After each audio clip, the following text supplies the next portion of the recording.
Así que bueno, arranquemos más bellezas.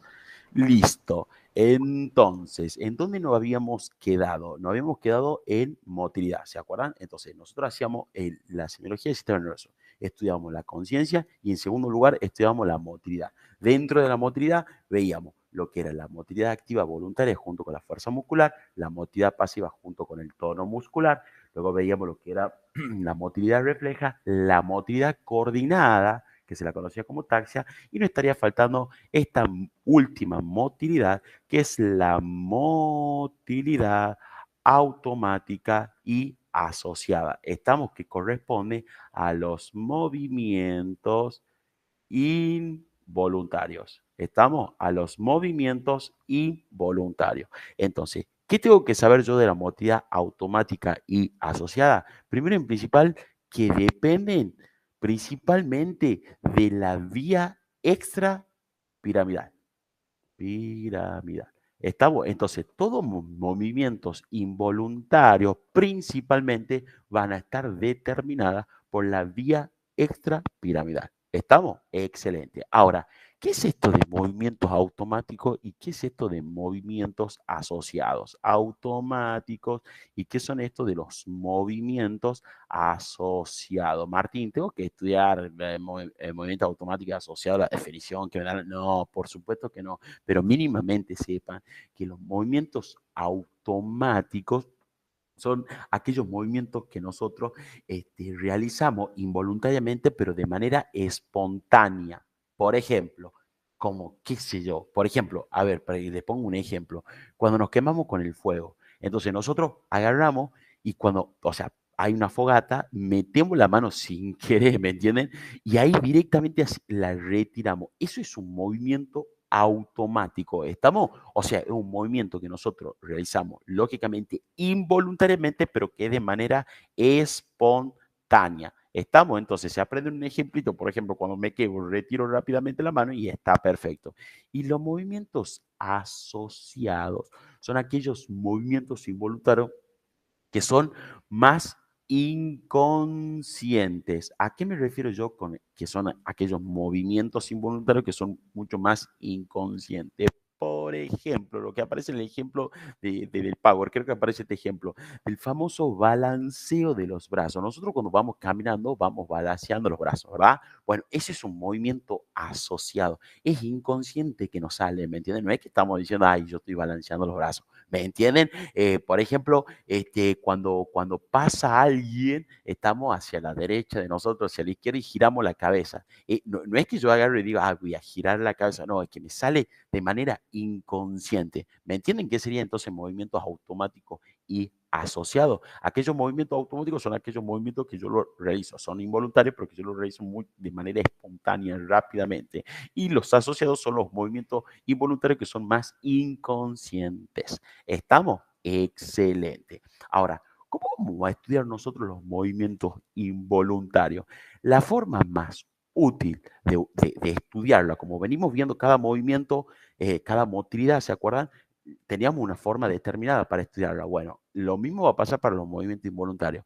La forma más útil de hacer el estudio, o sea, para estudiarlo, estos movimientos involuntarios, es que cuando estemos con el paciente, nosotros le hagamos las maniobras de distracción. Por ejemplo, le realizamos las maniobras de distracción. Estamos y de esta manera, al realizarle la maniobra de distracción, le pedimos que se desvista, por ejemplo, desvista, que haga algún tipo de movimiento. Entonces, ¿cómo sería esto? Estaba Moria Kazan, ya me tiene harto Moria Kazan, pero pone, está Moria Kazan ahí tirada a la camilla, entonces nosotros le pedimos, Moria, disculpa, ¿te puedes desvestir? Entonces, mientras se desviste Moria, nosotros le hacemos maniobra de distracción. Le preguntamos, che, Moria, ¿y qué has comido hoy? Che, Moria, entonces, de esta manera, cuando Mori se esté sacando, por ejemplo, qué sé yo, por decirle un ejemplo, ¿no? El pantalón o la remera o lo que fuese, o que se está sacando el reloj, ella va a estar realizando movimientos totalmente involuntarios porque le estamos ejerciendo maniobras de distracción.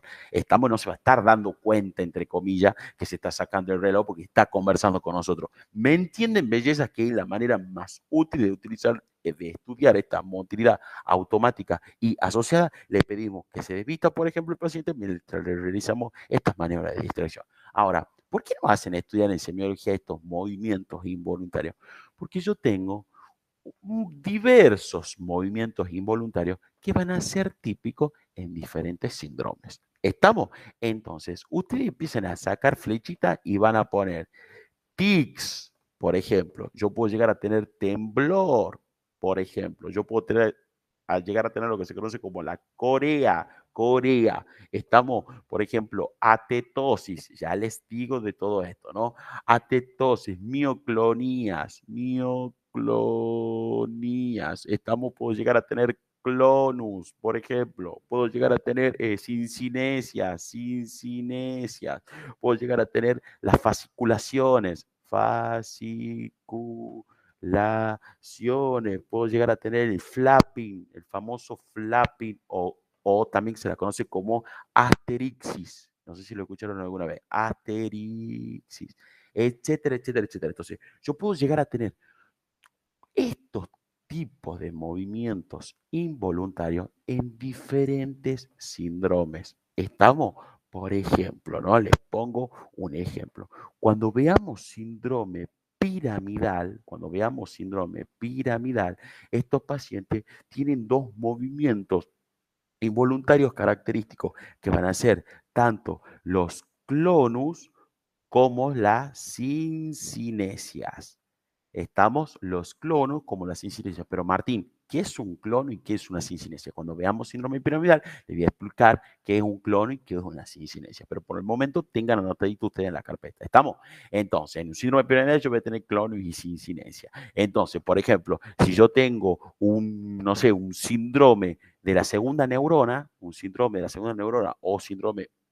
de la parálisis periférica, yo voy a tener, por ejemplo, un movimiento característico que son las fasciculaciones. ¿Estamos?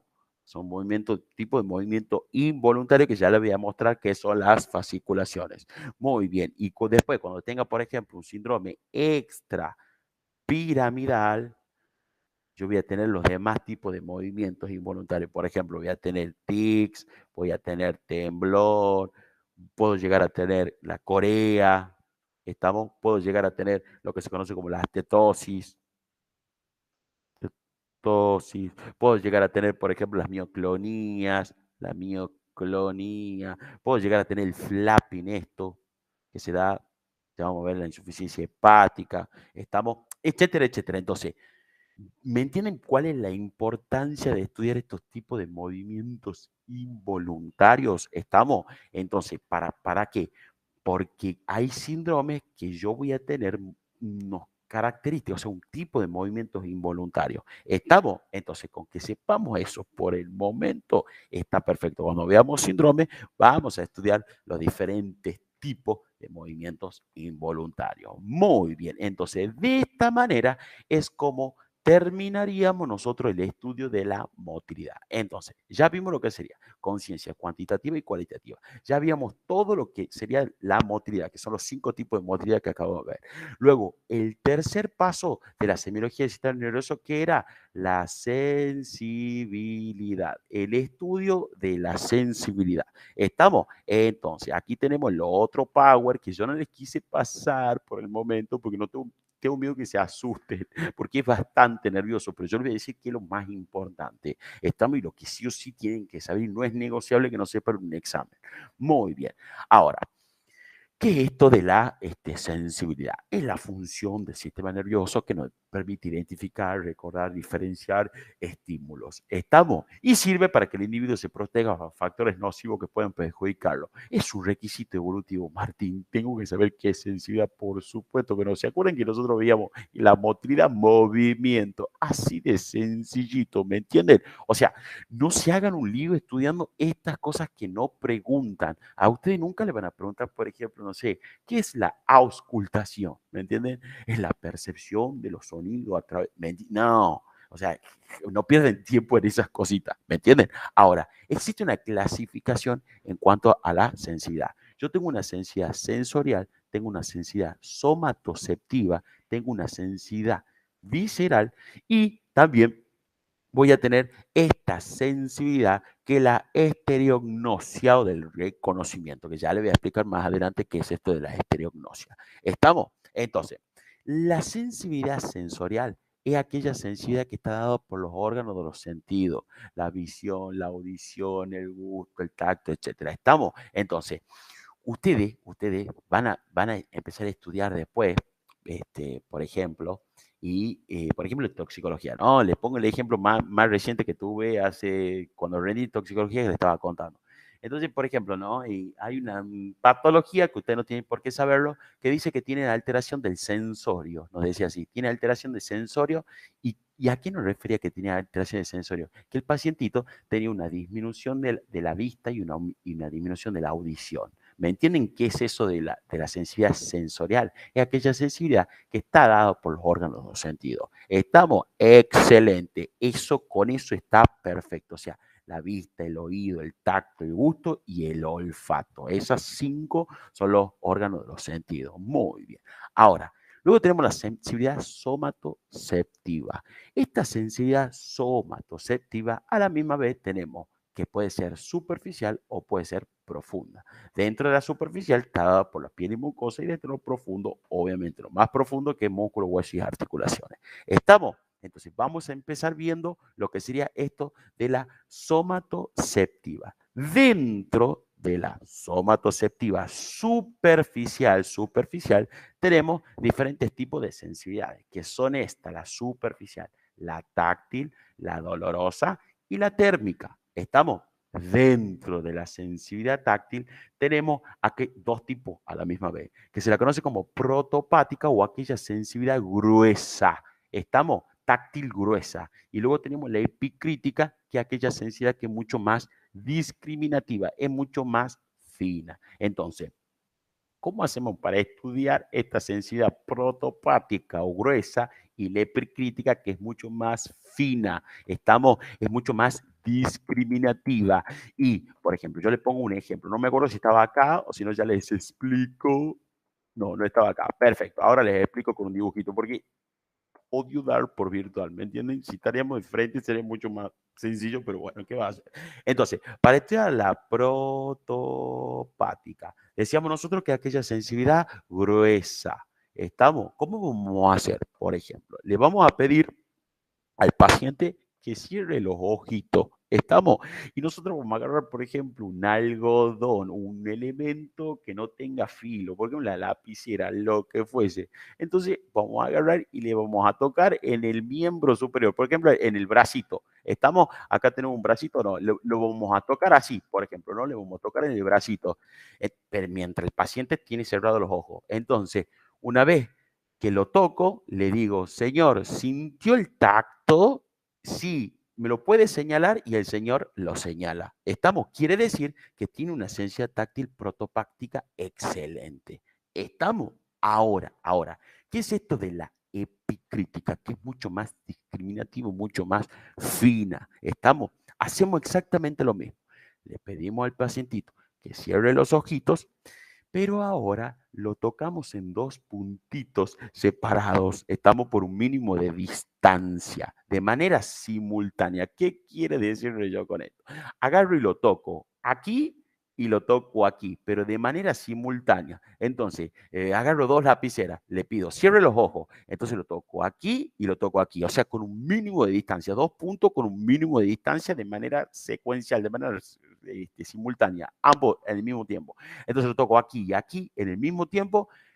Señor, abra los ojos. ¿Sintió? Sí. ¿Me puede tocar? Entonces toca aquí. Sí, sentí 2 toquecitos. ¿Me entienden? Entonces sentí aquí y aquí. Entonces eso quiere decir que tiene una esencia táctil epicrítica genial. ¿Me entienden? Que es mucho más discriminativa, mucho más fina. En cambio, la protopática es gruesa. Así de sencillito. Muy bien. Entonces, teníamos la sensibilidad táctil, protopática y epicrítica. Estamos viendo la superficial. Luego tenemos la dolorosa, es lo más sencillo del mundo. ¿Cómo vamos a determinar si le duele o no? Lo vamos a pinchar. Procedemos a la famosa maldad. Entonces lo pinchamos y obviamente cerradito los ojos, lo pinchamos, señor sintió, sí, ¿a dónde? Y lo tiene que localizar. Estamos excelente. Y luego tenemos lo que sería la sensibilidad térmica. ¿Cómo evaluamos la temperatura del paciente? Por ejemplo, con el aliento, le tiramos así en el bracito y esto es asqueroso, ¿me entienden? O directamente tubos de agua frío y caliente, que tenemos que tener tubos de agua frío y caliente, pero bueno, la teoría hay que saberlo. Y bueno, y aquí les pone esta famosa maniobra que van a estudiar también de dermatología, por ejemplo, de la lepra alguna vez, esta maniobra que se conoce como maniobra de pincha-toca. O sea, se utiliza de manera simultánea para evaluar tanto la táctica con la dolorosa. Es pincha-toca, pincha-toca. ¿Estamos? Que ustedes no tienen por qué saberlo. Pero de superficial, entonces, la táctica, la dolorosa y la térmica. Estamos excelente. Y luego tenemos la profunda.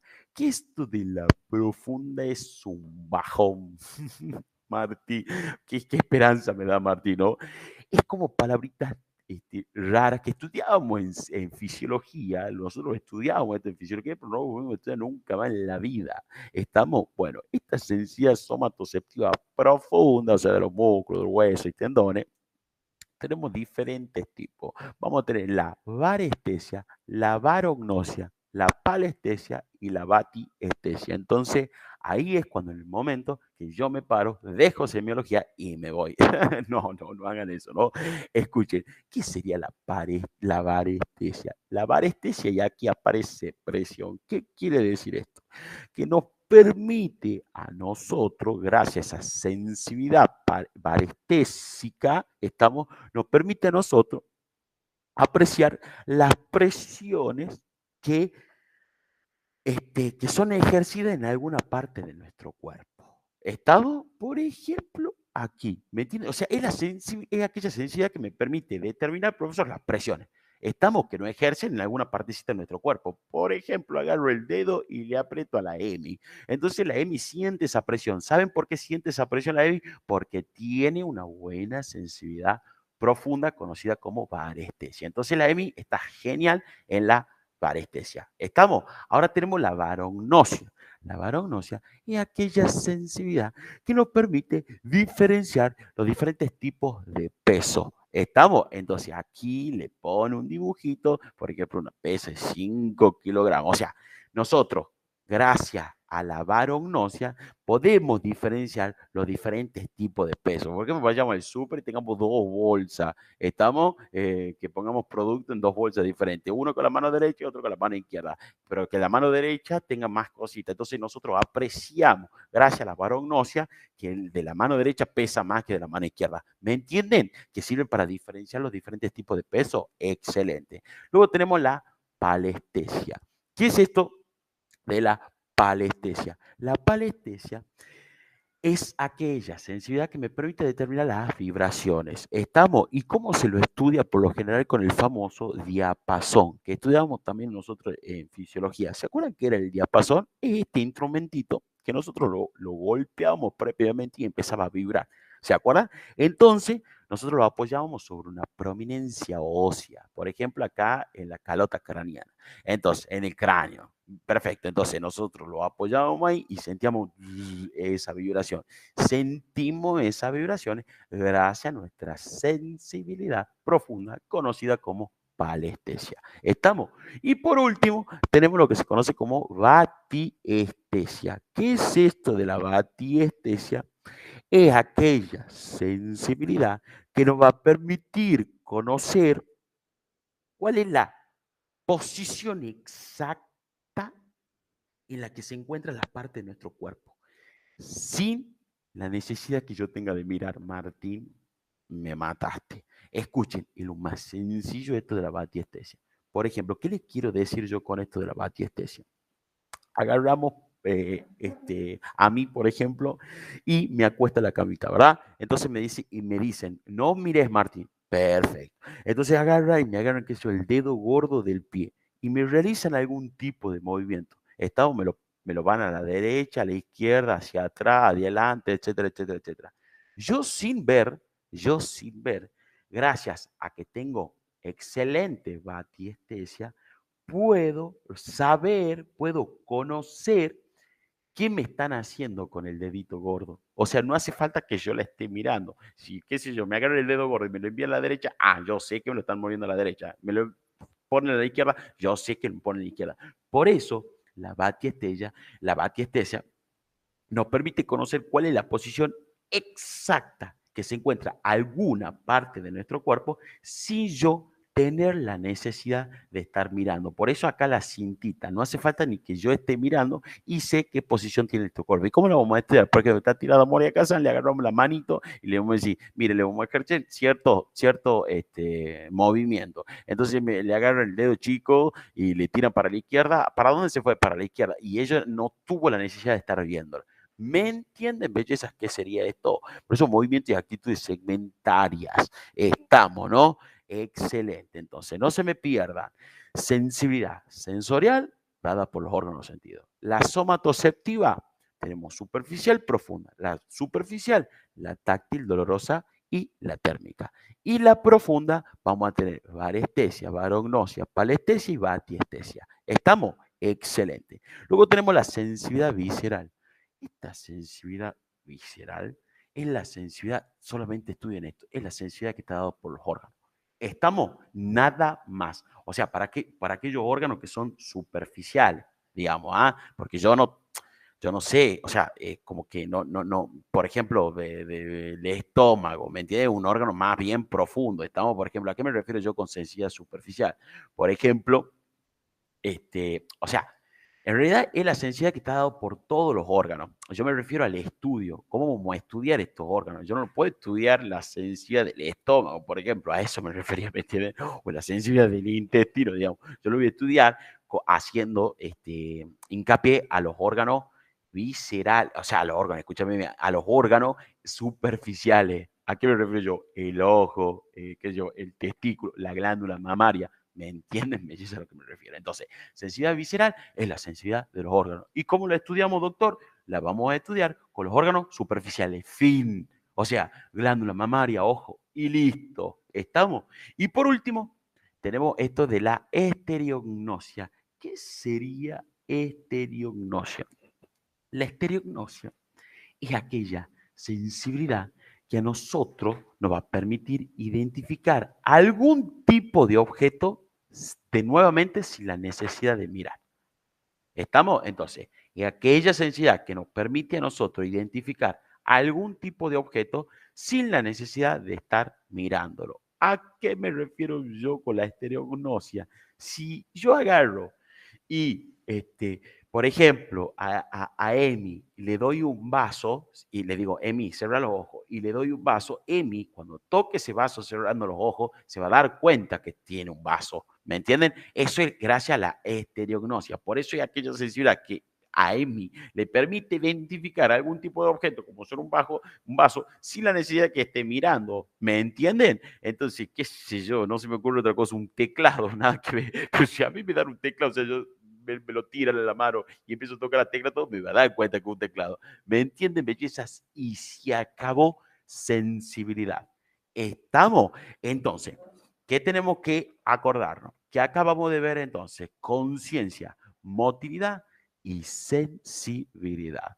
El cuarto paso y el más importante que tiene a nivel del sistema nervioso, que preguntan sí o sí, si le llegan a preguntar sistema nervioso, en el final de semiología, son los famosos pares craneales. Estamos los famosos pares craneales, que es el cuarto paso de la semiología del sistema nervioso. Estamos, ¿cuáles son los pares craneales? ¿Se acuerdan que había 12? El primero, ¿cómo se llamaba? Olfatorio. El segundo se lo conocía como el nervio óptico. El tercero se lo conocía como el óculo-motor común. Olfatorio, óptico, oculomotor común. El cuarto, patético troclear.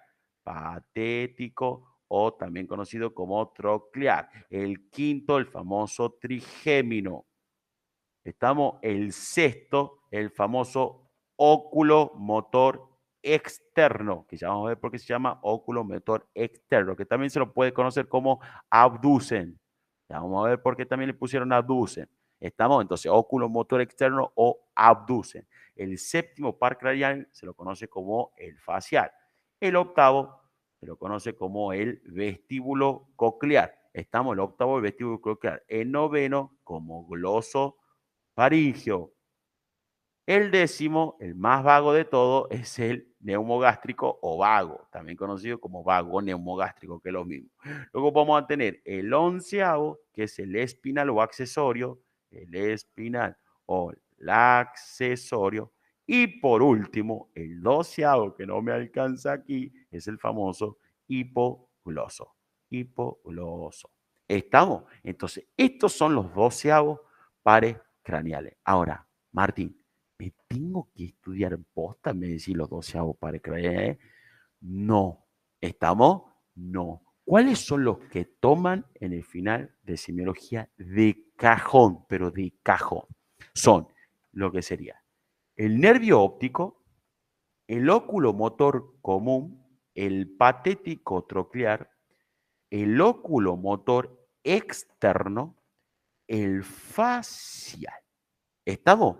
Esos son los nervios que yo tengo que saber sí o sí para el final de semiología. ¿Estamos? El trigémino, el vestíbulo coclear y el hipogloso, o sea, el quinto, el octavo y el hipogloso, no lo escuché casi nunca que lo hayan tomado. Y si es que le preguntan lo más básico del mundo. Entonces, ¿qué vamos a hacer nosotros? Nosotros vamos a hacer lo siguiente. Nosotros vamos a enfocar en ver óptico, oculomotor común, patético troclear, oculomotor externo y el facial, que sí o sí preguntan. Si nosotros llegamos a tener tiempo más adelante, yo le voy a dar también el trigémino, el vestíbulo coclear y el hipogloso, que, les vuelvo a repetir, no preguntan por lo general. ¿Estamos? No preguntan. Ahora, he escuchado alguna vez que le hayan preguntado lo básico del trigémino. Acá en los pares craneales, ustedes no tienen que saber origen real, origen aparente, relación, no se preocupen. Ustedes tienen que saber semiología. ¿Estamos? Entonces, arranquemos de lleno nomás con el nervio óptico. Este nervio que es el segundo par craneal. Entonces, ¿qué tengo que saber yo en cuanto al segundo par craneal, también conocido como un nervio óptico? Primero en principal, me tengo que hacer la pregunta, ¿qué es un nervio motor o es un nervio sensitivo? ¿Estamos? Este nervio óptico es un nervio sensitivo. Por ende, es un nervio sensorial. ¿Qué quiere decir que es sensorial? Que me permite, gracias a ese nervio, yo veo. O sea, yo gracias al nervio óptico, yo veo, no tiene otra función ese nervio óptico más que darme la vista. Estamos, no me inerva motoramente ningún músculo del ojo, ni ninguna parte del ojo. Estamos, entonces, a mí, el nervio óptico es el que me permite ver. Por eso es un nervio que tiene función sensitiva sensorial, porque yo veo gracias a mi nervio óptico. ¿Estamos? Excelente. Entonces, ¿qué me tengo que acordar del nervio óptico, Martín? Tengo que acordarme la primera neurona, la segunda neurona, la tercera neurona, ¿a dónde terminaba? No, para nada. Ustedes no tienen que saber eso. ¿Estamos? Pero mínimamente, tienen que saber que el nervio óptico, miren, hacemos los globos oculares. Aquí, un globo ocular aquí, y el globo ocular, o sea, derecho y el globo ocular izquierdo. Que el nervio óptico está formado por los axones de las células ganglionares. ¿Estamos? Por los axones de las células ganglionares. Ese sería mi nervio óptico. ¿Y cómo serían los axones de la célula ganglionar? Rápida, pero rápidamente les explico una cosilla. Nosotros teníamos una primera neurona, escuchen, y después una segunda neurona. La primera neurona estaba dada por los famosos conos y bastones. Y bastones. ¿Se acuerdan de los conos y bastones? Bueno, los conos y bastones era la primera neurona que recibía la luz. ¿Estamos? Entonces, recibían ese estímulo de la luz.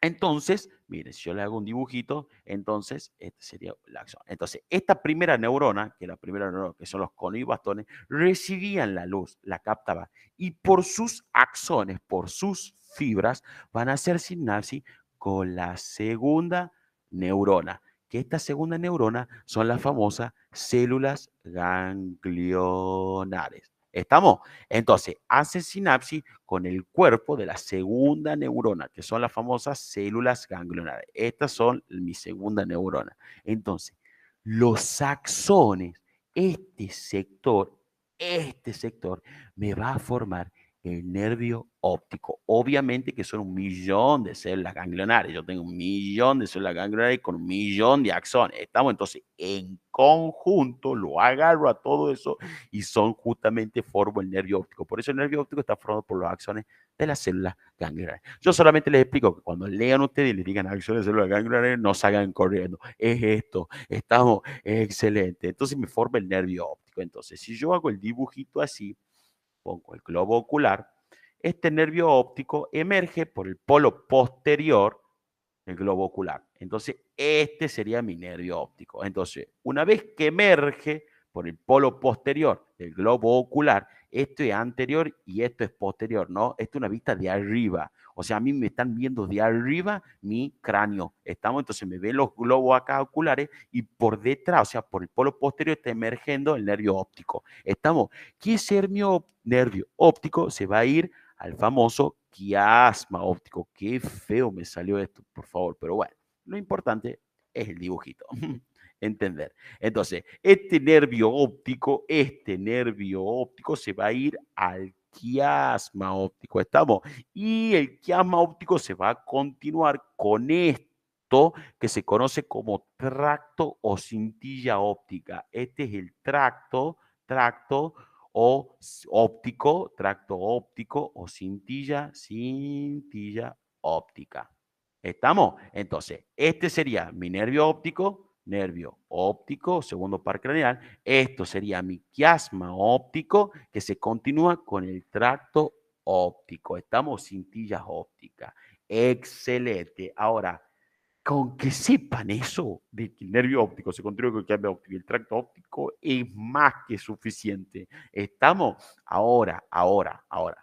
Ustedes no tienen que saber, pero solamente les explico para hacer recordar que este tracto óptico o cintilla óptica se iba a un sector del mesencéfalo que se lo conocía como colículo superior. ¿Se acuerdan qué era el colículo superior? Si nosotros hacemos una vista de adelante del mesencéfalo, dibujaba una cosa así, el mesencéfalo, ahí, yo tenía un colículo superior que era esto y un colículo inferior que era esto. Esto es una vista de frente. Bueno, al margen. El colículo superior, escuche, el colículo superior tiene un cuerpo geniculado lateral donde ahí se encontraba la tercera neurona. Entonces, esas cintillas ópticas se van, justamente se dirigen al colículo superior del mesencéfalo para hacer sinapsis con la tercera neurona. ¿Estamos? Y allí se continúa con un sector que se conoce como radiaciones ópticas. Y esas radiaciones ópticas van a terminar a nivel del occipital, a nivel del calcáneo del lóbulo occipital. ¿Estamos?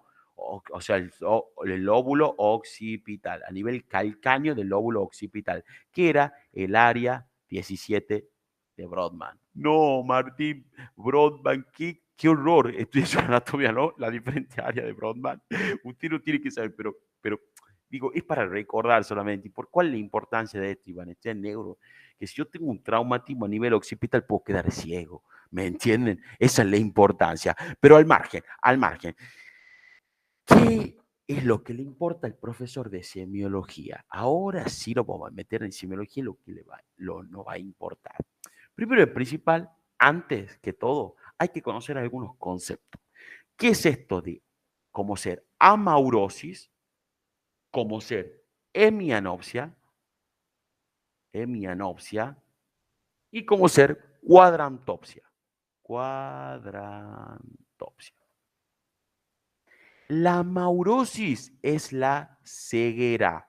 Estamos, si nosotros hacemos el campo visual de mi pacientito, estamos y lo dividimos en 4 sectores, yo tengo amaurosis, quiere decir que yo no veo nada. Estoy ciego, el famoso cieguito, ¿me entienden? En vez de decirle cieguito, la palabra correcta sería amaurosis, que es lo mismo. Estamos, ahora, ¿qué es esto de la hemianopsia? La hemianopsia, si yo hago mi campo visual, la hemianopsia es cuando en una de las mitades no veo. ¿Estamos? O sea, no puedo ver o con la mitad izquierda o no puedo ver con la mitad derecha.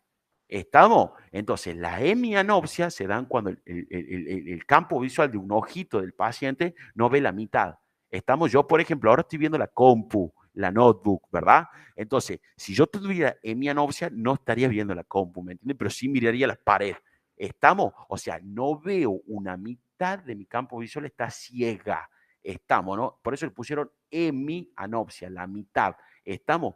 Y cuadrantopsia, ¿qué creen ustedes? Es cuando con uno de los cuadrantes no veo. Por ejemplo, este cuadrante, súper externo. O puedo no ver con el cuadrante súper interno, no puedo ver con el cuadrante, ¿me entienden? Infero externo o infero interno. ¿Me entienden? Entonces estos nombrecitos nuevos para ustedes. Amaurosis ceguera.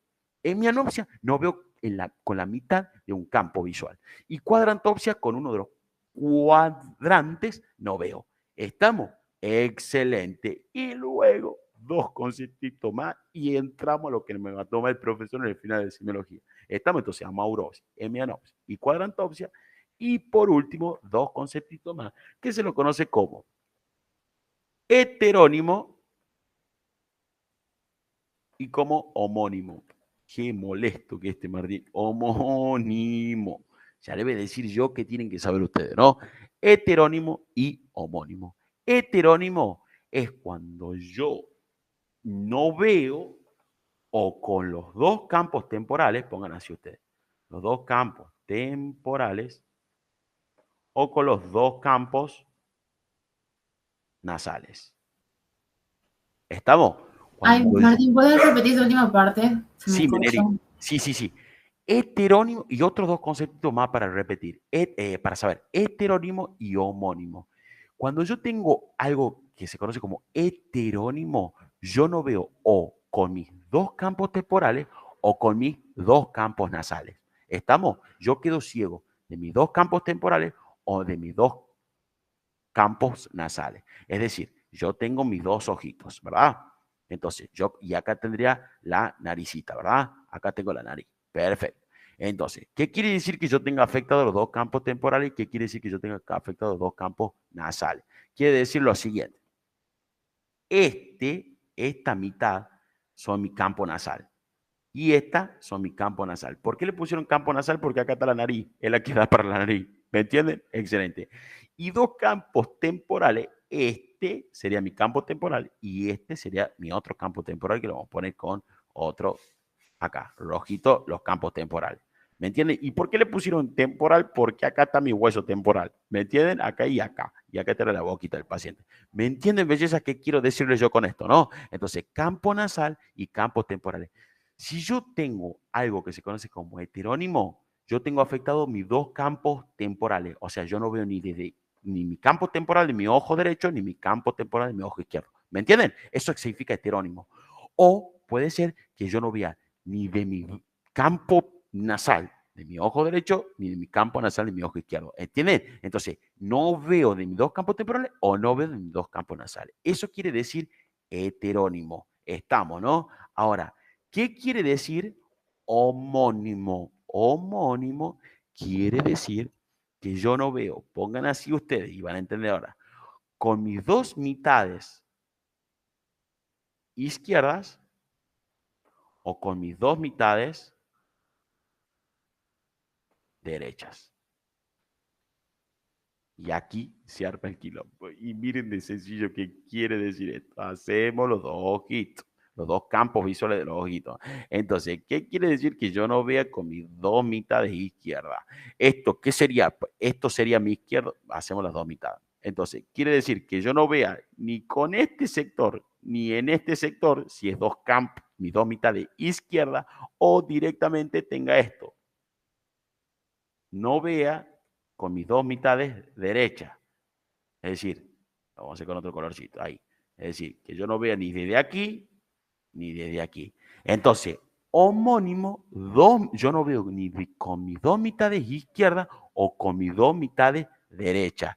Heterónimo, los dos campos temporales o los dos campos nasales. Entonces, ¿qué quiere decir yo con esto? ¿Qué le quiero decir yo con esto?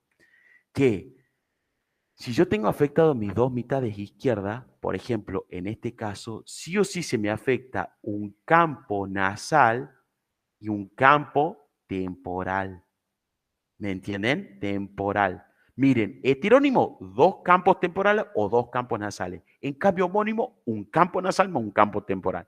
¿Me entienden, belleza, las diferencias, no? Espero que hayan entendido eso de heterónimo y homónimo. Estamos con un dibujito así pintadito, se entiende muchísimo mejor estas cuestiones. Entonces, ahora sí nos vamos a lo que tengo que saber yo en semiología. Entonces, hacemos de vuelta un ojo visto de frente, de arriba, de arriba. Entonces, hacemos el ojito acá, hacemos el ojito acá, hacemos el nervio óptico, que se continúa con el quiasma óptico y sale por el tracto óptico. Y hacemos de vuelta lo mismo. ¿Estamos? Entonces, vamos a hacer lo siguiente. Vamos a empezar a pintar. Vamos a utilizar, sí, vamos a utilizar el color rojo porque me gusta más. Escuchen. Entonces, ustedes queden el dibujito ahí, ¿no? Entonces, yo voy a hacer acá otro circulito que son mis campos visuales. Ya van a entender, bellezas, ya van a entender. Y acá mi otro dibujito. Perfecto. ¿Qué quiere decir yo con esto? Así que de mejor acá y ahí. Ahí está mucho mejor, ahí me gustó más. Bueno, escuchen, belleza. ¿Qué quiero decirles yo con este dibujito? Ahí está. Bueno, este sería mi campo visual. ¿Estamos? Yo lo que estoy viendo acá, todo esto sería mi campo. Esto es una vista de arriba. ¿Estamos, no? O sea, me están viendo la cabecita a mí desde arriba. Entonces, en el medio estaría la naricita, ¿verdad? La más que no la estoy viendo, lógicamente, porque me están viendo de arriba. O sea, acá estaría la nariz así. Así, ¿me entienden? Ahí, puntiaguda, saliendo la nariz. Creo que sí se entiende. Perfecto.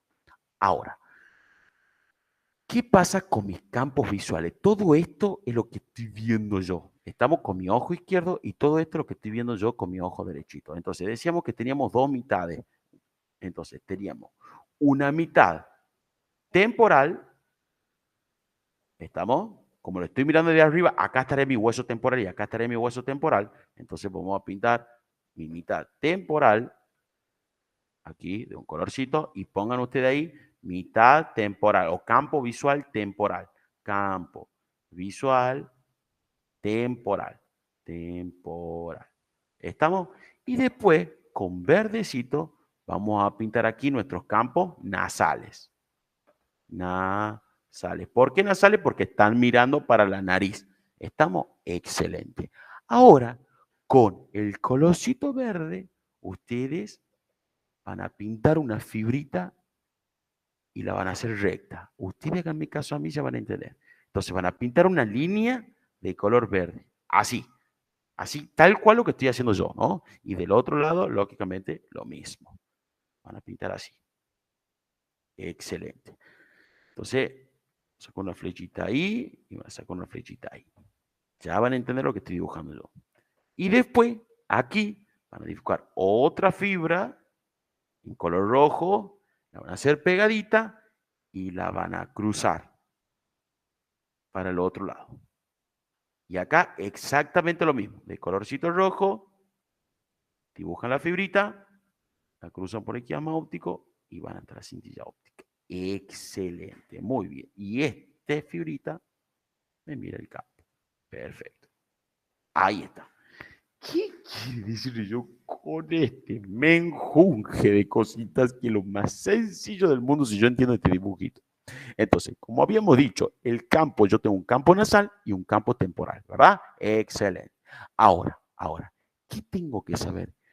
Que mis fibras nasales, que son estas, o sea, mis neuronitas, mis axones nasales, esto en color verde, me permiten ver, por eso le saco una flechita para la derecha, para acá, me permiten ver mi campo, lo que sea, perdón, vamos de vuelta, vamos de vuelta. Esta fibra serían mis fibras temporales, fibras temporales, porque están hacia el hueso temporal, ¿estamos?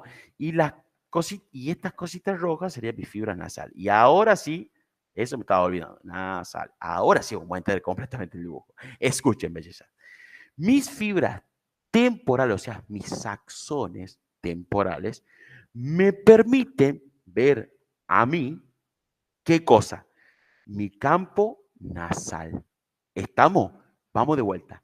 Mis fibras temporales, este colorcito en verde, mis axones temporales, me permiten ver a mí mi campo nasal. ¿Qué quiere decir yo con esto?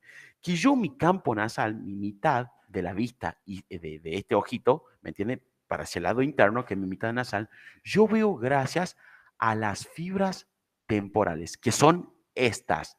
Estamos, ¿no? ¿Entienden eso? Y viceversa, mi mitad temporal está determinada por mis fibras o mis axones nasales. ¿Qué quiero decir yo con esto? Que yo miro, tengo campo temporal, estamos tanto aquí como aquí, tengo campo temporal, miro por este sector gracias a mis fibras nasales. ¿Estamos? ¿Han entendido este jueguito de palabras que es lo más sencillo del mundo? O sea, yo me tengo que acordar que tengo dos campos visuales, uno nasal y el otro temporal, ¿verdad? Excelente. Ahora, ustedes recuerden que ustedes están mirando por su campo temporal, o sea que en este momento serían mis paredes, que tengo mi pared a la derecha y mi pared a la izquierda, gracias a mis fibras nasales. Estamos que son estas. Estamos, ¿no? Por eso le hago una flechita entrecruzada. Ahora, mi campo nasal, yo miro todo lo que tengo en el sector de la nariz. Por ejemplo, yo ahora me le estoy mirando a la nariz, ¿me entiendes? Estoy cruzando los ojitos y estoy mirando a la nariz, digamos, borroso, estoy mirando a la nariz. Yo estoy mirando gracias a mis fibras temporales. ¿Estamos? ¿Ha quedado claro eso, no? Excelente. Entonces, miren el recorrido de las fibras nasales. Las fibras nasales, que lo hacemos en colorcito verde, estas fibras nasales jamás se entrecruzan entre sí, siguen su trayecto, o sea, emergen del globo ocular, forman el nervio óptico, siguen y no atraviesan el llama óptico, sino que directamente siguen por el tracto óptico cintilla óptica, que es este cacho. ¿Me entienden, no? Excelente. Ahora, mis fibras nasales, que me permiten ver mi campo temporal, ¿verdad? Acá en color rojito, estas fibras sí se entrecruzan y es crucial entender este entrecruzamiento. Es decir, estas fibras nasales siguen su trayecto del nervio óptico y a nivel de llama óptico se entrecruzan para ir a la cintilla óptico, tracto óptico contralateral. Estamos, las fibras temporales siempre son homolaterales, siguen el mismo lado. En cambio, las fibras nasales se entrecruzan. Y si nosotros vamos al otro dibujito, pasa exactamente lo mismo del otro ojo. Las fibras nasales que están en color rojo se entrecruzan a nivel de llama óptico para el otro tracto óptico. ¿Estamos? Y las fibras temporales que están en verdecito no se entrecruzan, siguen el mismo caminito.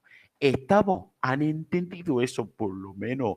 Entonces, ¿qué va a pasar? Si yo tengo, vamos a este ojito.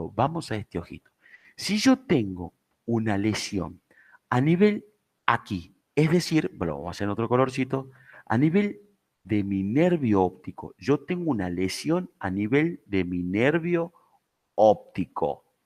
¿Qué voy a tener? ¿Qué voy a tener? Miren, están comprometidos la fibra de color verdecito y la fibra de color rojo, porque está comprometido mi quiama óptico. Tengo alguna lesión, me he golpeado, un traumatismo, lo que fuese. Entonces, mis fibras verdecitas, que eran las fibras temporales, me permitían ver mi campo nasal. Entonces, les pregunto a ustedes, si yo tengo una lesión nervio óptico, ¿voy a ver desde mi campo nasal? Si yo no tengo fibras verdes, se me acaban de romper las fibras verdes, ¿voy a ver desde mi campo nasal o no? No.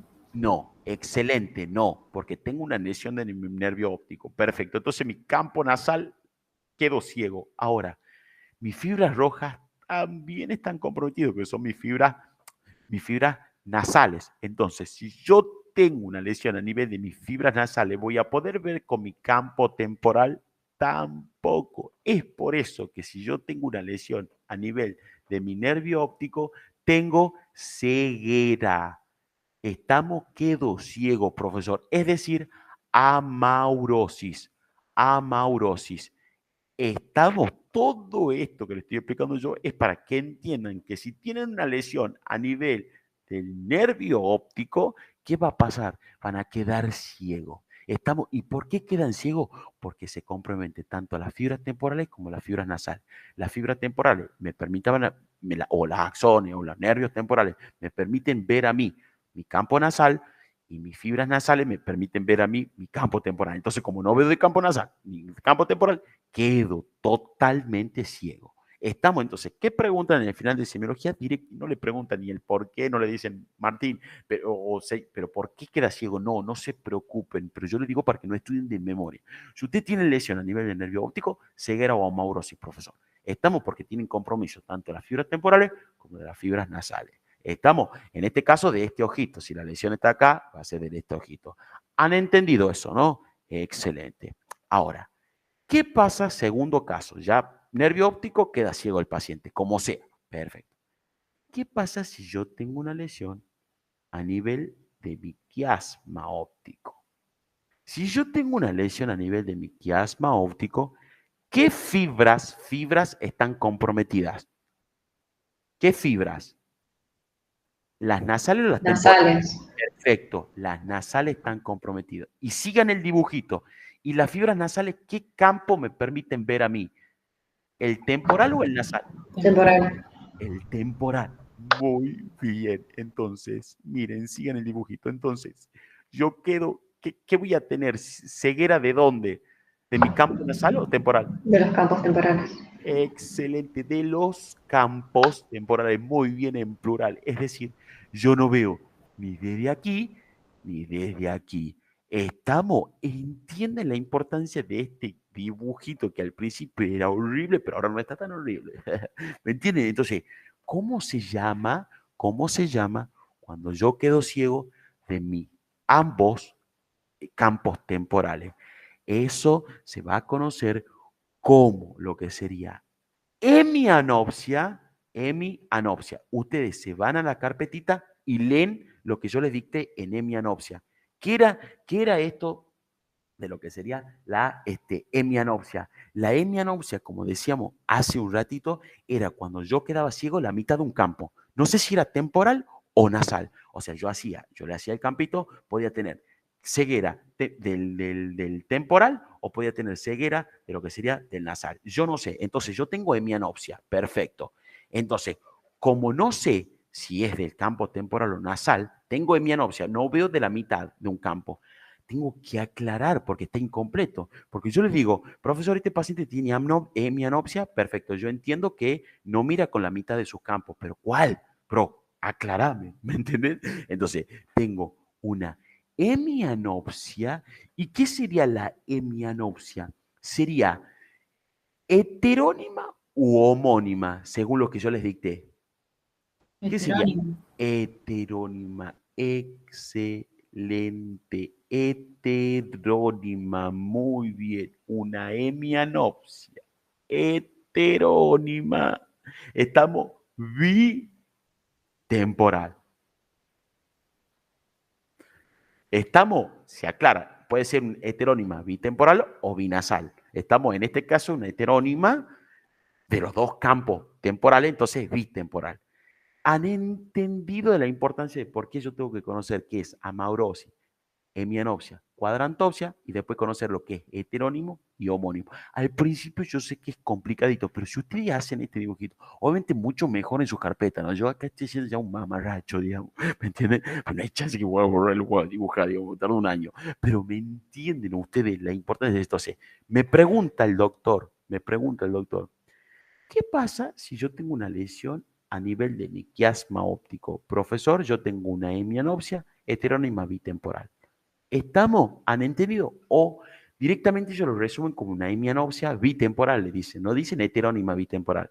La palabra correcta sería hemianopsia heterónima bitemporal. ¿Estamos? Pero también le pueden decir hemianopsia bitemporal, como ustedes quieran, pero es importante aclarar que es una heterónima. Estamos por lo menos en semiología, porque yo tengo comprometido los dos campos y es bitemporal. ¿Alguien me quiere preguntar algo?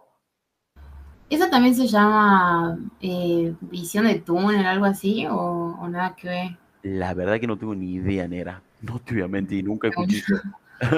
Nunca escuché eso de la visión del túnel, digamos. La verdad que te miento si te digo, no tengo ni idea. Pero ya lo voy a googlear, ya lo voy a googlear, ya lo voy a buscar.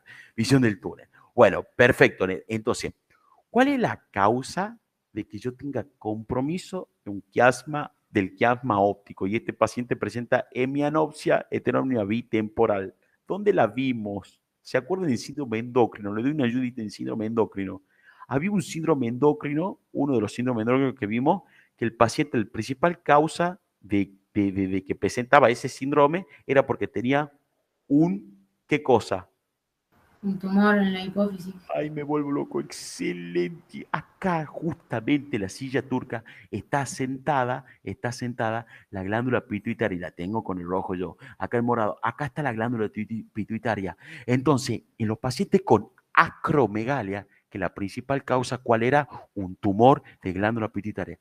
Al tener un tumor de glándula pituitaria, tumor benigno, que se conoce como adenoma, no importa, me comprime el quiasma óptico. Es por eso que una de las clínicas que tenía el paciente con acromegalia, que yo le decía, además de la fase de desimio, además del agrandamiento de las extremidades, además de la hipertensión arterial, además de la hiperglucemia, además que tiene una banda de olor, y se acuerdan, y estaba todo brillante, digamos, brilloso el paciente, digamos, por las glándulas subáceas, por la hipertrofia, tenían también hemianopsia, yo le decía bitemporal. Estamos, o sea, una hemianopsia heterónima bitemporal por compromiso. Y ahora entienden por qué no ve con los campos temporales, porque miren el dibujito de las fibras nasales.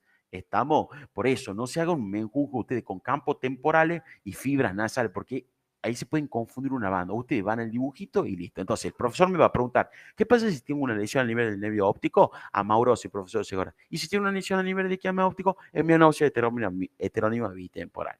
Estamos, han entendido por qué no hacen estudiar a nosotros estas cuestiones. Y por último, ¿qué me pueden llegar a preguntar también en semiología? ¿Qué pasa si tengo una lesión aquí? Es decir, a nivel de mi cintilla óptica. Ya vimos nervio óptico, ya vimos quiasma óptico. Ahora, ¿qué pasa si yo tengo a nivel de la cintilla óptica? ¿Quién se ayuda a decirme, según viendo el dibujito, de dónde voy a quedar ciego en este ojito? ¿Quién me ayuda? Viendo el dibujito, ¿no? Siguen. Del campo nasal. Excelente, negra, muy bien. Por siguiendo las fibras temporales, como hizo Emi, siguió las fibras temporales, sabe que el campo nasal me permite ver gracias a las fibras temporales, entonces directamente no veo de este ojito del campo nasal. Excelente. ¿Y qué pasa? ¿Y qué también va a ver Emi? Mira el dibujito, mira, la fibra roja, la fibra roja, la fibra roja. Entonces, ¿de qué campo no voy a ver del otro lado? Del temporal. Excelente, belleza, muy bien. Entonces yo no veo ni del campo nasal de ese mismo ojo, ni del campo temporal del otro ojito. Entonces, ¿qué voy a tener yo cuando tenga una lesión a nivel de mi cintilla óptica, doctor? Voy a tener, por ejemplo, una hemianopsia. ¿Por qué? Porque yo, en mi anopsia, ustedes se van a la carpeta, yo no veo de una mitad. No sé ni de qué campo visual no estoy viendo, pero yo tengo en mi anopsia. No me interesa. Perfecto. Una hemianopsia. Y ahora, ¿qué sería si está afectado un campo nasal y un campo temporal? Según su definición que yo le dicté, ¿es heterónima u homónima? Homónimo. Excelente, muy bien. Homónima. Es una hemianopsia homónima. Y en este caso, como tengo afectada la cintilla del lado derecho, es una hemianopsia homónima derecha. ¿Estamos? Entonces, ahí se entiende que yo no veo ni del campo nasal de ese ojito, estamos derecho, ni del campo temporal del ojito izquierdo. ¿Estamos? Entienden esto, ¿no? Han entendido cómo sería la terminología. Tienen que saber solamente esas tres cositas. ¿Por qué? Porque me pueden llegar ustedes, por ejemplo, ¿no? Yo si fuese ustedes me preguntaría, diría, Martín, esto de la hemianopsia acá el quiasma óptico, yo tengo una hemianopsia heterónima bitemporal, pero ¿cuándo tengo una binasal? ¿Estamos? ¿Cuándo tengo yo comprometido iba a decir, los dos campos nasales? ¿Cuándo tengo comprometido? Bueno, eso van a estudiar ustedes en oftalmología y no le van a preguntar nunca en un final de semiología. ¿Estamos? Pero, por ejemplo, la binasal se va a dar cuando yo tengo lesionado los bordes del quiasma óptico. Por eso no lo quiero ni meter, pero problemas a ustedes. Si usted tiene lesión a nivel de los bordes del quiasma óptico, imagínense, sigan la flechita y se van a dar cuenta que no ven el campo nasal, sigan, no se van a dar cuenta de este campo nasal a los bordes. Pero ¿qué pasa? Es muy infrecuente tener una lesión a nivel de los bordes del quiasma óptico. Por eso el profesor no les interesa que sepan esas cuestiones a ustedes. Ahí voy a tener una hemianopsia heterónima binasal. Cuando yo tengo una afección en los bordes del quiasma óptico, pero no en el centro. Estamos, ¿no? Excelente, muy bien. Entonces, han entendido estas cositas que tienen que saber y que le pueden llegar a preguntar a ustedes en nervio óptico. Y de última, si les cuesta un montón, aprendizaje de memoria, porque nos preguntan el por qué, pero yo no lo recomiendo. Por eso le hice este dibujito. Ustedes hagan el dibujito y con eso ya van a entender. ¿Ah? Excelente, muy bien. Ahora, con respecto a esto del nervio óptico, ¿cómo lo vamos a estudiar al nervio? A la visión. A la visión la vamos a estudiar de la siguiente manera. A través de la agudeza visual, no copien nada porque está todo esto, por eso yo no lo quiero hacer el tiempo. A través de la agudeza visual, campo visual, visión de los colores y fondo de ojo. Escuchen, ahí está, ya escuchen. Nervio óptico. Bueno, ahí está un poco el dibujito. Ustedes estudien lo que yo les estoy dando, ¿no? Entonces, ¿cómo vamos a estudiar el nervio óptico? A través de lo que sería la agudeza visual, lo que sería la visión de los colores, el campo visual, que a eso hace referencia a campimetría por confrontación, por eso no estudien estas palabritas. Ustedes hagan mi caso a mí, por favor, se los pido. Agudeza visual, visión de los colores, campo visual y fondo de ojo. ¿Cómo vamos a estudiar la agudeza visual? Martín, tengo que saber esto de la escala de White, no sé qué. Ni en pedo. Esto es pura oftalmología. Pero, ¿a quién no le hicieron este test alguna vez? ¿Estamos? O sea, ¿qué nos piden? Que nosotros agarremos, nos tapemos un ojito y le empecemos a decir las letras que están. O sea, el doctor nos señala y nosotros vamos diciendo las letras que vamos viendo. ¿Estamos? Por ejemplo, podemos tener una distancia cerca que a menor de 6 metros y una distancia lejos que a mayor de 6 metros. Martín, ¿es importante que me acuerde de eso? No, usted con que digan agudeza visual está perfecto. Estamos, ¿no? O sea, con la agudeza visual, y acuérdense de esto, o sea, si se acuerdan de esto, que alguna vez han ido a sacarse los anteojos, a sacar el carnet de manejo, lo que fuese, le hicieron estos test. Estamos, y en oftalmología recién ustedes van a estudiar todo esto con detalle. Estamos, excelente. Luego, la visión de los colores. Simplemente, ¿cómo hago para estudiar el nervio óptico? Lógicamente, a través de un estudio, si es que estás viendo los diferentes colores. Estamos, Martín, tengo que hacer esta prueba de Jorge. Ni en pedo. Están diciendo la visión de los colores. ¿Cómo podemos estudiar la visión de los colores? Por ejemplo, que le muestre algún objeto, le diga, ¿qué color es la pared? Blanco, listo, está genial. ¿Me entiendes? Una cosita así. Nada más. Estamos, ¿no? Excelente. Y ahí tenemos las diferentes pruebas que usted no tiene que saber. Ahora, podemos estudiar también el nervio óptico, el campo visual, lo que acabamos de ver nosotros, todo el campo, todo lo que estoy viendo, los campos temporales y nasales. ¿Cómo hacemos esto? Y ese estudio se lo conoce como campimetría por confrontación. Estos tipitos, en vez de ponerle, a partir del dedo índice se puede estudiar, no, ponen campimetría por confrontación. Y eso se van a entender ustedes bien en oftalmología. Pero miren, es lo más sencillo del mundo. No sé si lo hicieron alguna vez. Ponen el dedo índice, se tapan, le piden que se tape el ojo, por ejemplo, quieren estudiar el ojo izquierdo de la paciente, se tapan el ojo derecho de la paciente. Entonces ustedes se tapan el ojo izquierdo, o sea, tienen que estar tapado el ojos opuestos, pero el mismo, ¿me entienden? Cuando se están viendo. No sé si me están entendiendo ahí la imagen, creo que sí la están entendiendo. Bueno, no importa, entonces con el dedo índice empiezan a hacer diferentes movimientos, hacia arriba, hacia abajo. Le decimos a la paciente que nos siga. ¿Estamos? Entonces, de esta manera evaluamos los 4 cuadrantes de los campos, ¿me entienden? El cuadrante superexterno, el superinterno, entonces le pedimos arriba, abajo, a la derecha, a la izquierda, y le pedimos que nos siga con los ojitos.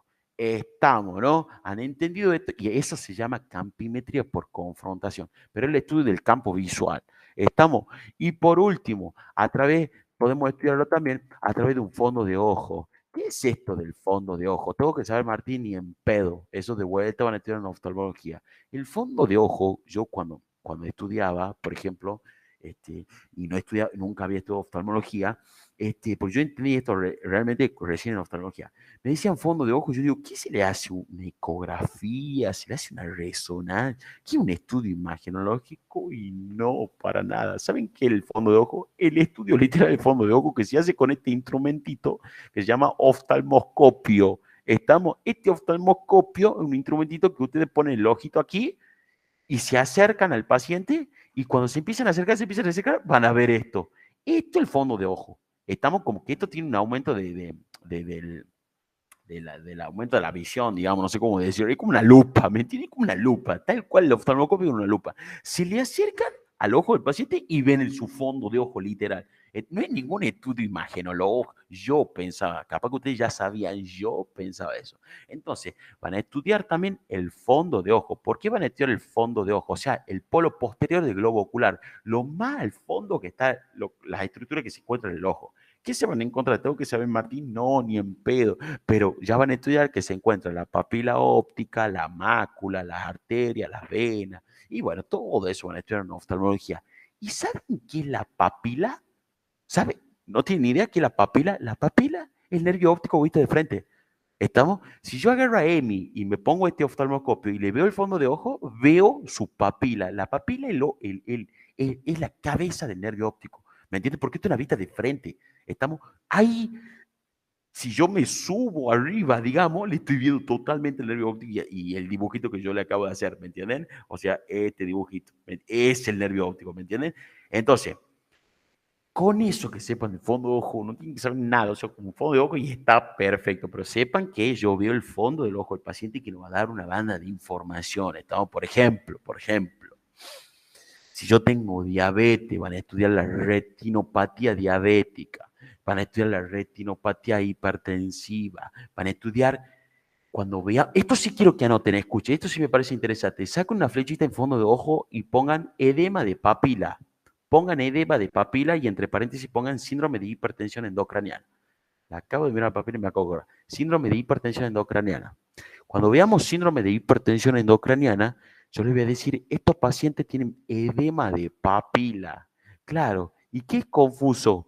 Yo, ¿qué me confundía una banda? Yo me confundí una banda cuando estudiaba que decía edema de papila o pupila. ¿Qué era? Y entonces, ahora que entienden ustedes que es el fondo de ojo y entienden que la papila de papila gustativa, ahí no se van a olvidar más, que la papila, el nervio óptico visto de frente, cuando yo tengo un síndrome de hipertensión endocrina, esta papila se dematiza. ¿Estamos? Entonces eso es característico de un paciente que presenta el síndrome de hipertensión endocrinal, que ya lo vamos a ver más adelante cuando veamos síndrome. ¿Estamos? Estos pacientes tienen edema de papila, no de pupila. La pupila es otra cosa. ¿Estamos? Es la pupila del ojo, digamos, que vemos a simple vista. Esta es papila, que es la cabeza del nervio óptico, o sea, el nervio óptico visto de frente.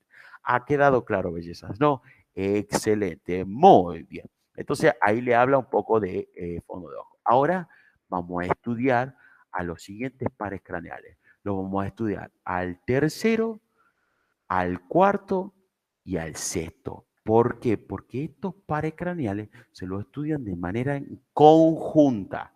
¿Estamos? Es decir, al óculo motor común, al patético troclear y al óculo motor externo o abducen se lo estudia de manera conjunta. ¿Por qué?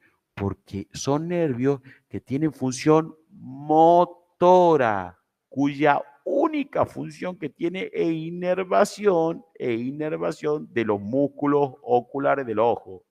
Oculares del ojo. Va bien, Martín, los músculos del ojo o los músculos oculares. ¿Estamos? Entonces, por eso se lo estudia de manera conjunta, tercero, cuarto y sexto. Son nervios motores. Entonces, nervio óptico, un nervio sensitivo sensorial, me permite la visión. El tercero, el cuarto y el sexto me permite me inerva motoramente los músculos del ojo. O sea, yo muevo mis ojitos gracias a estos músculos. Estos músculos no me permiten la visión, tienen solamente función motora, a inervarme los músculos del ojo. Por eso yo los muevo. El nervio óptico es que me permite la visión. ¿Han entendido eso, no? Esto se llama óculo motor común, patético troclear y el abducen. Estamos muy bien, excelente. Entonces, antes de meternos en lo que sería las parálisis de nuestros, por ejemplo, ¿qué le van a preguntar a ustedes en el final de semiología? En el final de semiología ustedes le van a preguntar directamente, ¿qué tengo yo cuando tengo parálisis de tercer par craneal, cuando tengo parálisis de cuarto par craneal y cuando tengo parálisis de sexto par craneal? ¿Estamos? Para yo entender la clínica que va a tener mi paciente cuando tiene una parálisis de tercero, cuarto y sexto par craneal, mínimamente, tengo que saber qué músculo inerva cada nervio y cuál es la función de cada músculo. ¿Estamos? Porque yo tengo los músculos del ojo, tengo una clasificación. Esos músculos, cada músculo tiene una función diferente y está inervado por un determinado nervio. Entonces, imagínense ustedes que si ustedes tienen, por ejemplo, un determinado músculo que está inervado por un determinado nervio, estamos, y ese músculo, yo sé la función, si yo entiendo que tengo parálisis de ese nervio, y yo sé que ese nervio me inerva a tal músculo, ya entiendo todo, porque si estudio la función que tiene ese músculo y por quién está inervado, ya voy a entender todo. Estamos entonces, mínimamente tengo que conocer los músculos, cómo se clasifican los músculos del ojo. Nosotros tenemos dos grandes grupos dentro de los músculos del ojo. Tenemos los músculos extrínsecos del ojo y los músculos intrínsecos del ojo. ¿Estamos? Tenemos los extrínsecos y tenemos los intrínsecos. Muy bien. Entonces voy a empezar viendo lo que serían los músculos extrínsecos de mi ojito. Dentro de los músculos extrínsecos de mi ojito, yo tengo 6 músculos. 6 músculos. Ahora, ¿yo qué hago? Yo les doy un consejillo. Si bien son 6 músculos, yo siempre digo que son 7. ¿Me entienden? Yo siempre digo que son 7. Y ya van a entender por qué. ¿Por qué? Porque está bueno semio. A usted no le van a decir cuáles son los músculos extrínsecos del ojo. No. ¿Me entienden? Cuando veíamos ciclo cardíaco, yo también les decía, el ciclo cardíaco es inventado por mí mismo. Obviamente que tiene todas las cosas del Guyton, pero es como inventadito algunas cositas por mí. Porque nadie me va a tomar el ciclo cardíaco. Por ende, yo lo estudio así para que entiendan que un chasquido, que un clic, un R3, un R4, etcétera. Acá pasa lo mismo. Los músculos extrínsecos del ojo son 6, pero son 7. ¿Me entienden? Excelente. Entonces, ya les explico yo por qué quiero decir eso. ¿Cuáles son esos músculos? Tenemos los 4 rectos, es decir, el recto superior, el recto inferior, el recto medial y el recto lateral. Entonces, tenemos los 4 rectos, recto superior, inferior, medial y lateral. Después tenemos los 2 oblicuos. Vamos a tener lo que sería el oblicuo superior, que el oblicuo superior se lo conoce también como oblicuo mayor. Estamos, oblicuo superior, también se lo conoce como oblicuo mayor. Y el oblicuo inferior, que se lo conoce como menor. ¿Estamos? Entonces, estos son los 6 músculos que tengo, que son los músculos extraoculares. Pero Martín me dijo que agrego un séptimo, que no es músculo extrínseco del ojo, extraocular, escúchame a mí, que no es un músculo extrínseco del ojo, pero es importante para entender. Y ustedes van a poner el famoso elevador del párpado superior, elevador del párpado superior. Este elevador del párpado superior es del párpado, es decir, es un músculo de la mímica, no es un músculo ocular. Estamos en un músculo extrínseco del ojo, es un músculo de la mímica. ¿Estamos? Excelente. Ahora sí, ¿qué me dijo Martín que tengo que saber? Función e inervación de los músculos. Entonces, primero vamos a ver la función, lo básico. ¿Qué hace el recto superior? Me tira el ojo, me permite ver el ojo hacia arriba, me permite mover, escúchame bien, me permite mover el ojo hacia arriba. Por eso le pusieron recto superior. El recto inferior me permite mover el ojo hacia abajo. El recto medial me permite mover el ojo hacia adentro y el recto lateral me permite mover el ojo hacia afuera. Esos son los movimientos de los 4 rectos, es lo más sencillo los rectos. Entonces, superior hacia arriba, el inferior hacia abajo, el medial hacia adentro y lateral hacia afuera. ¿Estamos? Y aquí viene un poquito lo complicado, pero ahora van a entender con una memotecnia que yo les voy a decir.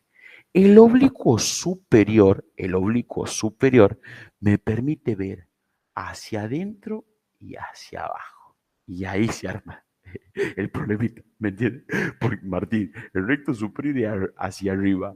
¿Por qué el oblicuo superior me va hacia arriba de última y hacia afuera? Pero ¿por qué no hacia arriba? ¿Por qué no? Porque son oblicuos. Alguna vez van a entender cuando estudien esto, oftalmología, y esto también explicado en anatomía. No importa. Tienen que saber que el oblicuo superior me permite ver hacia adentro y hacia abajo. ¿Saben qué me permite ver el oblicuo? Gracias al oblicuo superior, yo puedo bajar las escaleras, bajar las escaleras. Es decir, cuando ustedes están en el segundo piso, estamos y tienen que bajar la escalera, fíjense cómo hacen los ojitos. Imagínense ahora que están bajando las escaleras. Sus ojitos hacen hacia abajo y hacia adentro. Gracias a la contracción del oblicuo superior. Por eso el oblicuo superior me dirige el ojito hacia abajo y hacia adentro. ¿Estamos? Entonces, ¿cómo me voy a acordar yo del oblicuo superior? Me voy a acordar porque gracias al oblicuo superior yo puedo bajar las escaleras. ¿Estamos? Porque yo hago un movimiento hacia abajo y hacia adentro de mi globo ocular. ¿Y qué creen que hace el inferior? Todo lo contrario. O sea que si yo me acuerdo del superior, soy un crack. ¿Cómo me voy a acordar del superior o mayor? Porque me permite bajar las escaleras hacia abajo y hacia adentro. Y el inferior, por ende, todo lo contrario. El inferior me va a llevar el ojito hacia arriba y hacia la derecha. ¿Estamos? El ojito hacia arriba y hacia la derecha. O sea que el oblicuo superior, si yo hago la nariz acá, hacia arriba y hacia la derecha. ¿Me entienden? Hacia arriba y hacia la derecha. Así estaría el oblicuo superior. ¿Me entienden? El oblicuo inferior, hacia arriba y hacia la derecha. Estamos, ¿no? Entonces el oblicuo superior o mayor, bajar la escalera hacia abajo, hacia la izquierda, y si ya me acuerdo de ese, el oblicuo inferior ya me lo voy a acordar, o menor ya me lo voy a acordar. ¿Estamos? Y por último, el elevador del párpado, que es un músculo de la mímica, ¿qué creen que hace? Me eleva el párpado, me eleva el párpado. ¿Estamos? Así de sencillito en cuanto a los músculos extrínsecos del ojo. Primero, la función de cada músculo. Excelente. Luego tenemos los músculos intrínsecos. Dentro de los músculos intrínsecos del ojo, que son los músculos del iris o también de la pupila. Ustedes pueden encontrar como los músculos del iris o de la pupila, es lo mismo. Vamos a tener 3 músculos importantes que quiero que sepan.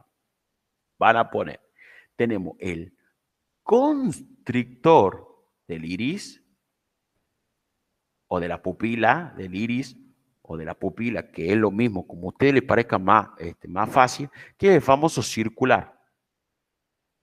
Y vamos a tener en este grupo también otro musculito y van a poner músculo ciliar. ¿Estamos? Entonces tienen un músculo circular y un músculo ciliar. El músculo circular del iris de la pupila o constrictor del iris de la pupila es exactamente lo mismo. Y otra flechita van a poner el dilatador. Si hay un constrictor, hay un dilatador del iris de la pupila. Del iris o de la pupila. Como quieren ustedes poner. Yo le voy a poner la pupila para que se acuerden que es lo mismo. ¿Estamos? Que es el famoso músculo radial. ¿Estamos? Ustedes aprendan un solo nombre. Si a ustedes les resulta más fácil decir constrictor de la pupila, digan constrictor de la pupila y músculo ciliar. ¿Estamos? Y dilatador de la pupila. No le digan radial, circular. Yo les digo por las dudas si llegan a leerlo alguna vez para que quede para siempre este resumen. ¿Estamos? Excelente. Ahora, ¿cómo se llamaba la contracción de mi pupila? ¿Cómo se llamaba eso? ¿Miosis o midriasis? Miosis. Excelente. La miosis es la contracción de mi pupila. Y la dilatación de mi pupila se la conoce como midriasis. Muy bien. Entonces, ¿qué quiere decirle yo con esto? Que tanto el constrictor de la pupila o del iris me hace una constricción y con el músculo ciliar me van a permitir a mí la miosis.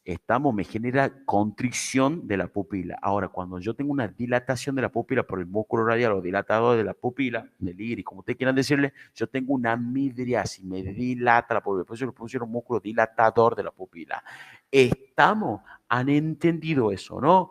Excelente. Ahora sí, una vez entendido lo extrínseco, lo intrínseco, las funciones que ustedes tienen en toda la carpetita, ahora vamos a ver qué inerva a quién, cada par craneal a quiénes inervan. ¿Estamos? Entonces, vamos a empezar con lo que sería el sexto. El sexto par craneal le pusieron óculo motor externo o abducen. ¿Por qué creen ustedes? ¿Por qué inerva un solo músculo, gracias a Dios? Va a inervar al recto lateral.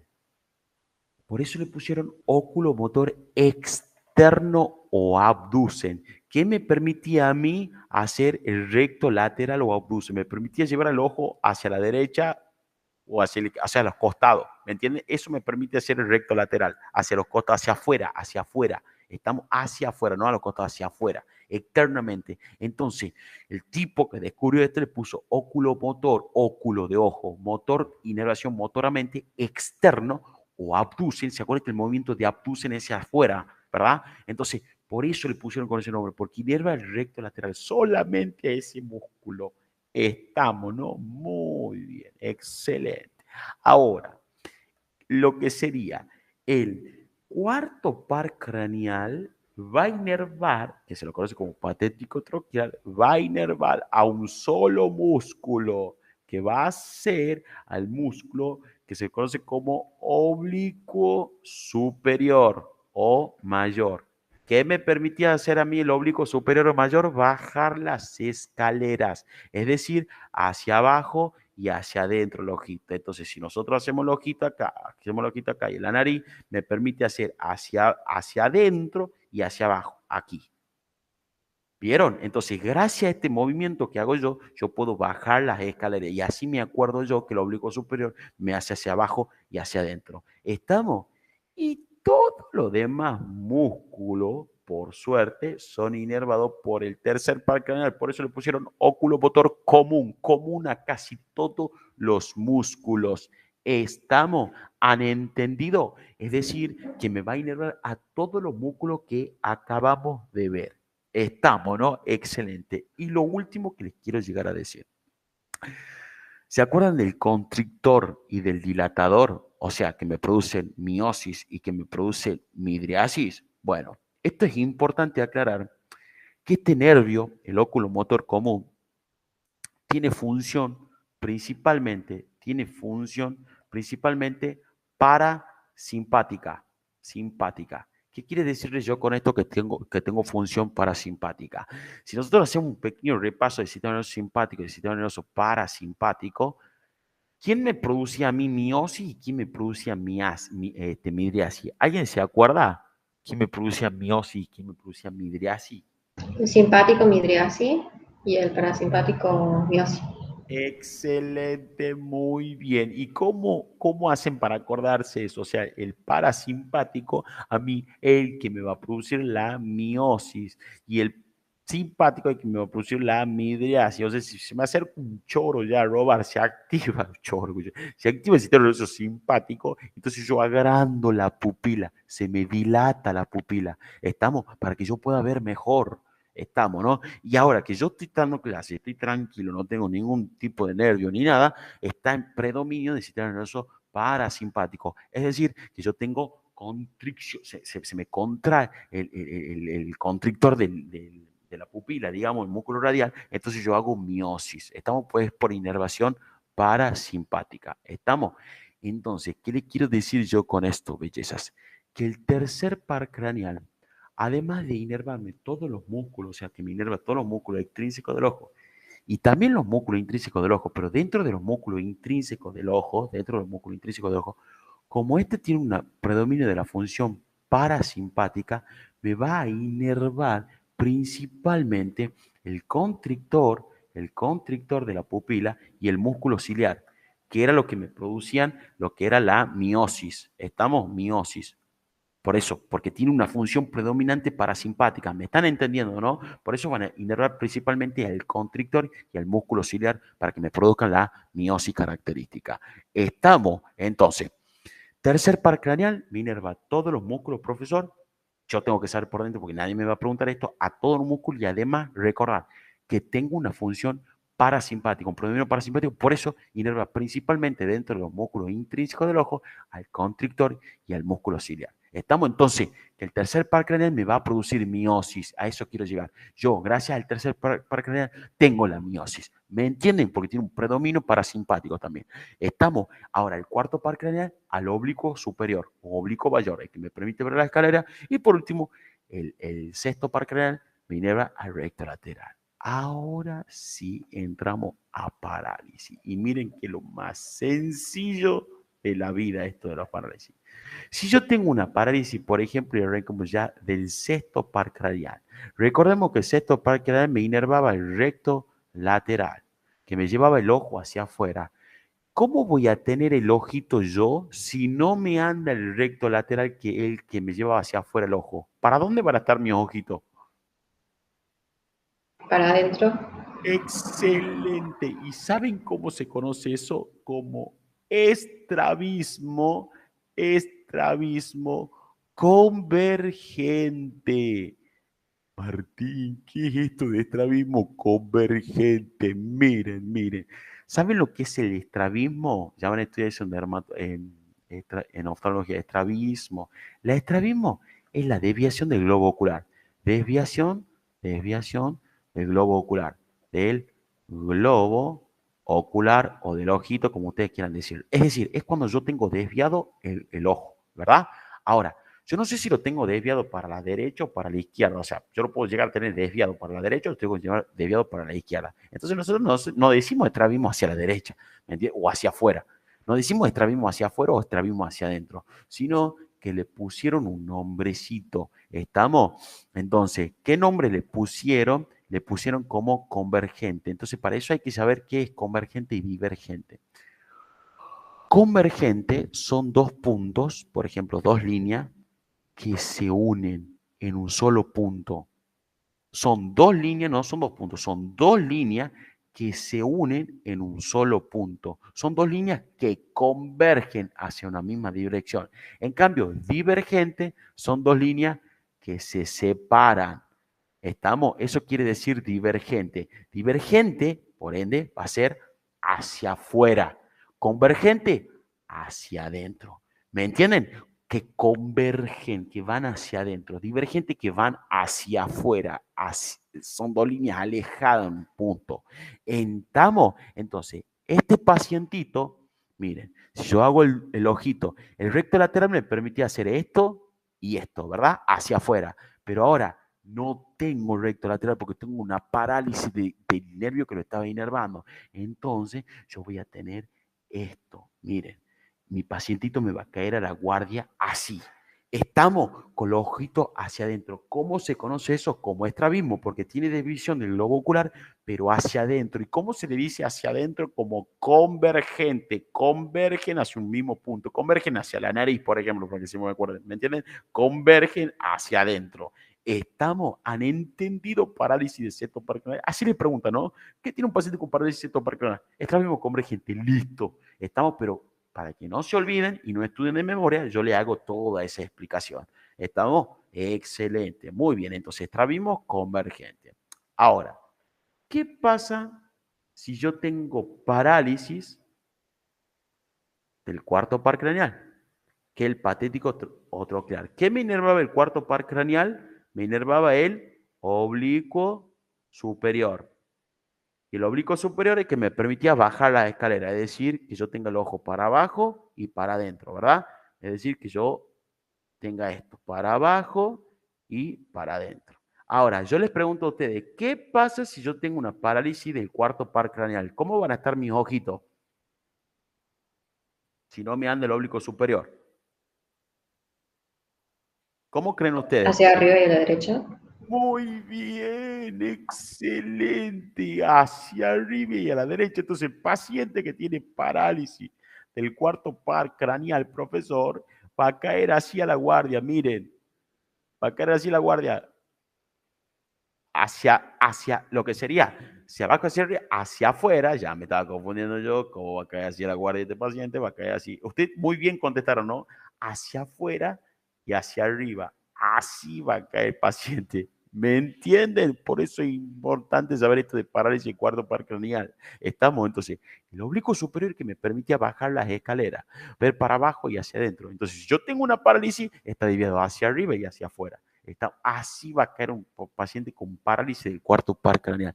¿Me entienden que si ustedes estudian la función de los músculos y por quién está inervado, ya saben todo?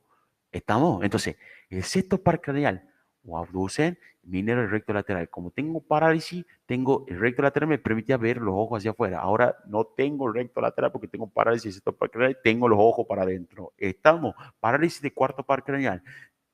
Si yo tengo parálisis del cuarto par craneal que viene en el oblicuo superior me permite ver hacia abajo y hacia adentro, bajar la escalera, lo tengo hacia arriba y hacia afuera. ¿Y a quién creen que le preguntaron esto en el final de semiología? A mí, ¿me entienden? Me preguntaron tercero, cuarto y sexto, en una de las preguntas de nervioso que me hicieron. ¿Estamos? Entonces yo le contesté, sí, está perfecto. Tiene hacia arriba y hacia afuera, doctor. ¿Estamos? Y el tercero, aquí, el tercero ya tiene un poquitito más de cuestiones. Estos. ¿Qué decíamos del tercero? Que el tercero mineraba todos los músculos, ¿verdad? Que tenía función parasimpática principalmente, ¿verdad? Por eso mineraba principalmente constrictor del iris o de la pupila y músculo ciliar. Excelente. Ahora, minervaba todos los músculos, incluido al elevador del párpado, que recordemos que el elevador del párpado no es ningún músculo de los músculos intrínsecos del ojo, un músculo de la mímica. ¿Estamos? Entonces eso tengo que saber que es un músculo de la mímica, pero no importa, nadie le va a preguntar esto, pero como me inerva el músculo elevador del párpado, ahora, ¿qué creen ustedes si yo tengo una parálisis? ¿Cómo voy a tener el párpado? ¿Para arriba o caído? Caído. Caído, excelente. ¿Cómo se llama eso? Como tosis palpebral, excelente, palpebral. Entonces, esta paciente por tener paralizado el elevador del párpado, o sea, no tener función el elevador del párpado, tiene los ojitos caídos, el párpado caído, tiene una tosis palpebral, es decir, está así, ¿me entienden? Entre la nariz y está así, ¿me entienden? Se le cayó el párpado. Entonces, una de las cosas que tiene el tercer par craneal, una parálisis del tercer par craneal, es la tosis palpebral. Estamos muy bien, excelente. A la misma vez, como este músculo, ahí volvemos acá, como este músculo, entonces número uno, tosis palpebral, perfecto. Como este nervio me inervaba a todos los rectos demás, que era el recto inferior, el recto medial, el recto superior. Y a la misma vez me inervaba el oblicuo inferior o menor por toda esa parálisis que tengo yo de esos músculos. Entonces vamos por el recto superior, recto inferior, recto medial y el oblicuo menor o inferior también. Por todo eso yo voy a tener una desviación del globo ocular, es decir, voy a tener un estrabismo, pero ese estrabismo ya no va a ser convergente, sino va a ser divergente. Estamos, es decir, que el pacientito, si le hacemos dos globos oculares en la nariz, va a tener una desviación del globo ocular, pero para afuera, o sea, va a ver así, ¿me entienden? Va a ver así, y va a tener encima el ojo caído, los párpados caídos. Estamos, tosis palpebral, el estrabismo divergente hacia afuera por toda la parálisis de estos músculos. Estamos entonces, tosis palpebral, estrabismo divergente, el convergente se daba en el sexto par craneal, ¿no? Excelente. A la misma vez, también por problemitas de esta, o sea, para decir recto superior, inferior, medial y oblicuo inferior, además del estrabismo divergente en segundo lugar, también van a presentar diplopía. ¿Saben lo que es la diplopía? La diplopía es la visión doble. Pongan ahí la visión doble. Estamos, es cuando ven doble. Estamos, por eso le pusieron diplopía. Excelente, entonces. Tosis palpebral, estrabismo divergente, diplopía. Y yo les pregunto a ustedes lo último, es lo último que tiene este pacientito. Si yo tengo parálisis del tercer par craneal y decíamos que tenía una función principalmente parasimpática, ¿cómo van a estar sus ojitos si ya no anda el tercer par craneal? Yo tengo una parálisis. ¿Qué va a presentar el paciente? Midriasis. Excelente, muy bien. Va a presentar midriasis. Estamos, han entendido por qué la midriasis, ¿no? Porque el tercer par craneal tiene función principalmente parasimpática, por ende hace miosis. Si yo no me anda, tengo la midriasis. Estamos, y eso son las parálisis de los pares craneales. Entonces, a mí me preguntan al final de semiología y yo le dije, tosis palpebral, estrabismo divergente, diplopía, midriasis, el cuarto profesor, lo que sería hacia arriba y hacia afuera, y el sexto, lo que sería el estrabismo convergente, y estaba perfecto. Estamos, belleza, han entendido, por eso le doy semejante introducción para solamente entender esto, porque si entendemos, ya le vuelvo a repetir, los músculos, la acción y por qué está inervado, ya vamos a entender bien lo que serían las parálisis. Y me sirve a mí como método en el cual yo en algún momento me puedo llegar a estudiar, me puedo llegar a olvidar cuando estudié esto, pero si yo entendí más o menos que el óculo motor externo le pusieron así por recto lateral, ya me va a costar mucho menos, ¿me entienden? Excelente, muy bien. Ahora, ¿cómo hacemos nosotros para estudiar a estos óculos motores? O sea, al óculo motor común, patético y otro, claro, el óculo motor externo. ¿Cómo hacemos para hacer el estudio de estos ojitos? Estamos, miren, acá está de vuelta, miren, el patético troquear o patético troquear, perdón. Miren, ahí está la virgencita, le pusieron también la virgencita porque la virgencita está mirando para abajo y para adentro. El oblicuo superior me hace eso, hacia abajo y hacia adentro, porque minero es el oblicuo superior o mayor. Excelente, muy bien. Ahora, ¿cómo hacemos para estudiar nosotros los óculos motores? Acuérdense que se lo estudian en conjunto. Nosotros hacemos una exploración de la cabeza, párpados, globos oculares, nistagmo, pupila y movimientos oculares. ¿Estamos? Ahora, ¿cómo hacemos el estudio? Nosotros primero nos vamos a inclinar en lo que sería, o vamos a hacer énfasis en la cabeza. O sea, nos vamos a fijar que esté ubicada en una situación normal, ¿verdad?